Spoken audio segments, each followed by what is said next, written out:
Queridos irmãos e irmãs, hoje quero falar com vocês sobre um tema que está no coração da vida cristã, mas que muitas vezes é mal compreendido ou negligenciado em nossos dias. Vamos abrir nossas Bíblias em Hebreus capítulo 12, versículo 14, onde encontramos uma palavra que pode transformar completamente nossa caminhada com Deus. Segui a paz com todos e a santificação, sem a qual ninguém verá o Senhor.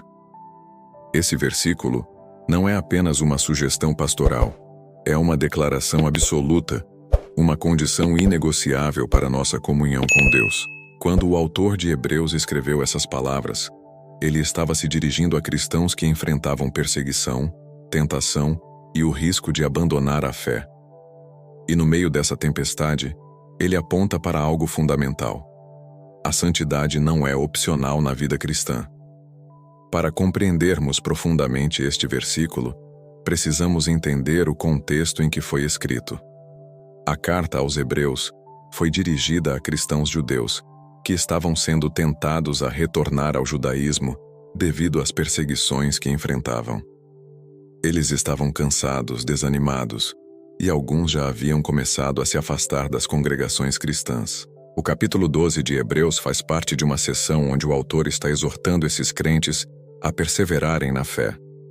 Nos versículos anteriores, vemos a famosa nuvem de testemunhas e o chamado para corrermos com perseverança a carreira que nos está proposta, tendo os olhos fitos em Jesus. Mas aqui no versículo 14, o autor faz uma mudança significativa. Ele não está mais falando apenas sobre perseverança na fé. Ele está falando sobre como essa fé deve se manifestar em nossa vida prática. E ele usa duas palavras-chave: paz e santificação.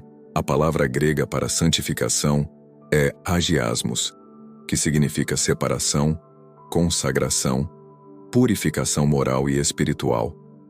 Não é apenas um estado, mas um processo contínuo. É interessante notar que o autor coloca paz e santificação juntas, porque não pode haver verdadeira paz sem santidade, nem verdadeira santidade sem paz. Quando ele diz, sem a qual ninguém verá o Senhor, está usando uma linguagem que os judeus entendiam muito bem.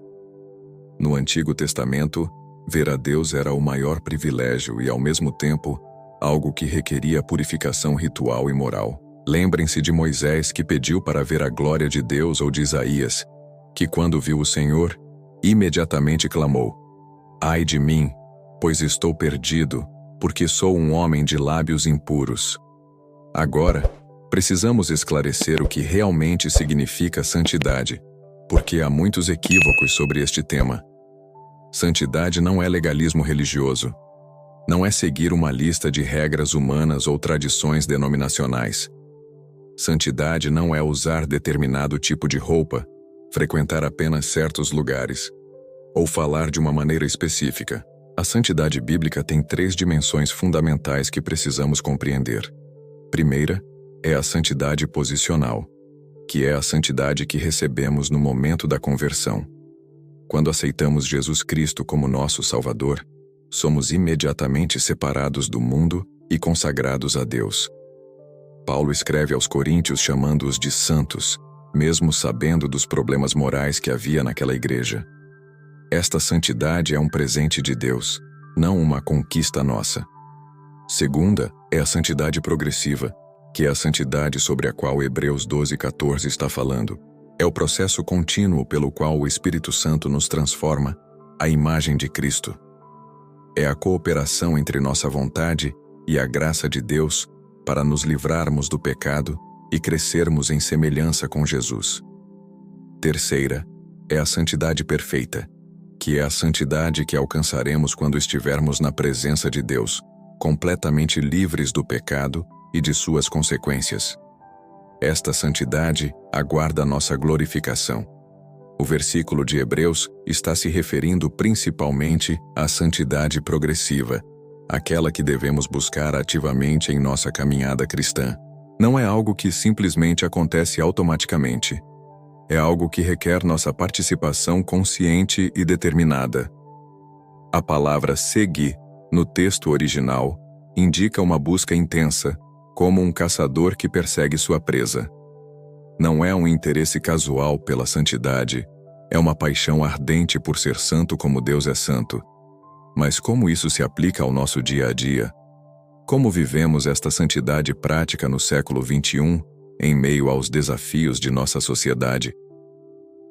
A santidade começa na mente.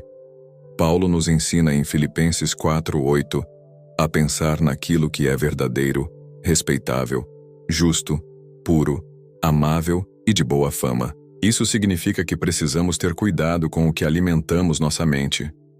Os programas que assistimos, os livros que lemos, as músicas que ouvimos, as conversas que mantemos, tudo isso influencia nossos pensamentos. Em nossos dias, somos bombardeados com informações e imagens constantemente. As redes sociais podem se tornar um campo minado para nossa santidade mental. Precisamos aprender a filtrar o que entra em nossa mente, lembrando que o que pensamos hoje, seremos amanhã. Jesus disse que é do que transborda do coração que fala a boca. Nossas palavras são um termômetro de nosso estado espiritual. A santidade nas palavras significa mais do que não praguejar. Significa falar palavras que edificam, que trazem vida, que honram a Deus. Isso inclui como falamos sobre outras pessoas. A fofoca, a murmuração, a crítica destrutiva, tudo isso é incompatível com a santidade. Também inclui nossa integridade. Nossas palavras devem ser confiáveis. Quando dizemos sim, deve ser sim. Quando dizemos não, deve ser não. A santidade não pode ser vivida no isolamento. Ela se manifesta em como nos relacionamos com nossos cônjuges, filhos, pais e irmãos na fé, colegas de trabalho e vizinhos. No casamento, a santidade se expressa na fidelidade, no amor sacrificial, no perdão constante. Para os solteiros, significa pureza sexual e relacionamentos que honram a Deus. Na família, significa amor, respeito, paciência e disciplina amorosa. No trabalho, a santidade se manifesta na honestidade, na excelência, na integridade nos negócios. Isso significa não jeitinhos, não sonegação, não uso de recursos da empresa para benefício próprio. Como usamos nosso tempo revela nossas prioridades. A santidade demanda que dediquemos tempo à oração, ao estudo da palavra, ao serviço a Deus e ao próximo. Isso não significa que devemos nos tornar monges, mas que devemos ser integrais em nossa consagração. Nossos recursos financeiros também devem refletir nossa santidade. Isso inclui a fidelidade nos dízimos e ofertas, mas vai além. Inclui como ganhamos nosso dinheiro, como o gastamos, como ajudamos os necessitados. O versículo é categórico, sem a qual ninguém verá o Senhor. Mas por que a santidade é tão essencial? Por que Deus não aceita substitutos? Primeiro, porque Deus é santo por natureza. Sua santidade não é um atributo entre outros, é a essência de quem Ele é. Como pode haver comunhão genuína entre luz e trevas? Como pode haver intimidade entre pureza e impureza? A santidade de Deus não é arbitrária, é quem Ele é. Quando Isaías viu o Senhor, ouviu os serafins clamando: Santo, Santo, Santo é o Senhor dos exércitos. Esta tripla repetição indica intensidade máxima. Deus é absolutamente santo, e nossa comunhão com Ele requer que sejamos transformados à sua semelhança. Segundo, porque Jesus não morreu apenas para nos livrar do inferno. Morreu para nos libertar do pecado.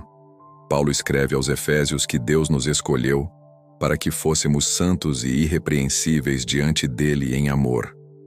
A salvação tem um objetivo: nossa santificação. Se continuamos vivendo em pecado após nossa conversão, estamos negando o próprio propósito pelo qual Cristo morreu. Estamos desperdiçando sua graça e menosprezando seu sacrifício. Terceiro, nossa santidade é nosso testemunho mais poderoso. Jesus disse que seríamos conhecidos pelos nossos frutos. Quando vivemos vidas santas, o mundo vê a diferença que Cristo faz. Quando vivemos como o mundo, removemos a credibilidade do evangelho que pregamos. Quarto, a santidade não é uma prisão, é liberdade. O pecado é que escraviza, degrada, destrói. A santidade nos liberta para sermos quem Deus nos criou para ser. Há uma alegria profunda na vida santa que o mundo não pode oferecer nem tirar. Mas se a santidade é tão maravilhosa, por que lutamos tanto para vivê-la? Existem obstáculos reais que precisamos identificar e vencer. O primeiro obstáculo é a carne. Paulo fala em Romanos 7 sobre a luta entre a carne e o espírito. Mesmo depois da conversão, ainda temos essa natureza pecaminosa que luta contra a nossa nova natureza em Cristo. Isso não é desculpa para pecar, mas explicação para a luta que enfrentamos. A vitória sobre a carne vem através da crucificação diária do eu, da dependência do Espírito Santo e da renovação constante de nossa mente através da Palavra de Deus. O segundo obstáculo é o mundo. Vivemos em um sistema mundial que é oposto aos valores do reino de Deus. A pressão para nos conformarmos com os padrões mundanos é constante e sutil. Mídia, cultura, colegas de trabalho, todos exercem influência sobre nós. A vitória sobre o mundo vem através do amor supremo por Deus, da renovação de nossa mente e da comunhão com outros cristãos que compartilham nossos valores. O terceiro obstáculo é Satanás. O diabo é real e está ativamente trabalhando para nos fazer tropeçar. Ele usa tentação, desânimo, divisão na igreja, falsas doutrinas, todas as armas em seu arsenal para nos desviar da santidade. A vitória sobre Satanás vem através da autoridade do nome de Jesus, do uso da palavra de Deus, da oração constante e da submissão a Deus com resistência ativa ao diabo. A santidade não é um acidente, é resultado de disciplinas e práticas espirituais deliberadas. Deixem-me compartilhar algumas práticas essenciais. Não podemos ser santos sem passar tempo com o santo. Isso significa oração regular, não apenas pedidos, mas adoração, confissão, ação de graças e escuta. Também significa estudo sistemático da Palavra de Deus, não apenas leitura casual, mas meditação profunda e aplicação prática. Precisamos de relacionamentos onde possamos ser transparentes sobre nossas lutas e vitórias. Precisamos de irmãos maduros que nos amem o suficiente para nos confrontar quando necessário e nos encorajar quando desanimados. A santidade requer autodisciplina. Isso pode incluir jejum, que nos ensina a dizer não aos desejos físicos legítimos para crescer espiritualmente. Pode incluir estabelecer limites em áreas onde somos fracos. A santidade não é egoísta, ela nos impele a servir.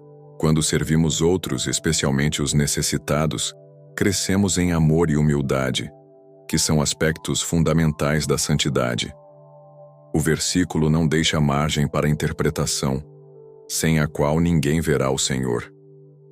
Isso não é uma ameaça arbitrária, é a declaração de uma realidade espiritual fundamental. Ver o Senhor aqui não se refere apenas à vida após a morte, mas à comunhão íntima com Deus nesta vida. Quando não buscamos santidade, nossa comunhão com Deus fica prejudicada. Nossa oração se torna fria, a Bíblia perde o sabor, o culto se torna rotina. Há cristãos que vivem uma vida cristã superficial, sem poder, sem alegria, sem transformação real. E se perguntam por que sua vida cristã é tão árida. A resposta pode estar aqui. Eles não estão seguindo a santificação. Mais sério ainda, se continuarmos escolhendo o pecado em vez da santidade, se continuarmos amando o mundo mais que a Deus, se continuarmos endurecendo nosso coração às convicções do Espírito Santo, podemos chegar ao ponto onde nossa fé se torna apenas nominal, sem realidade. Chegamos ao final de nossa mensagem, mas este é apenas o começo para muitos que estão ouvindo. Deus está chamando você hoje para uma vida de santidade autêntica, não de aparência religiosa, mas de transformação real. Talvez você tenha se contentado com uma vida cristã medíocre. Talvez tenha pensado que as pequenas concessões ao pecado não fazem diferença. Talvez tenha acreditado que Deus aceita qualquer coisa, contanto que você seja sincero. Mas hoje o Espírito Santo está falando ao seu coração. Há mais. Há uma vida de intimidade com Deus que você ainda não experimentou. Há uma alegria na santidade que você ainda não provou. Há uma liberdade na obediência que você ainda não conheceu. Este é um chamado para você tomar decisões radicais. Pode significar cortar relacionamentos que estão te puxando para baixo. Pode significar mudar hábitos que se tornaram fortalezas em sua vida. Pode significar deixar atividades, lugares, ou até mesmo empregos que comprometem sua santidade. Não estou pedindo para você se tornar perfeito da noite para o dia. Estou pedindo para você começar a levar a santidade a sério.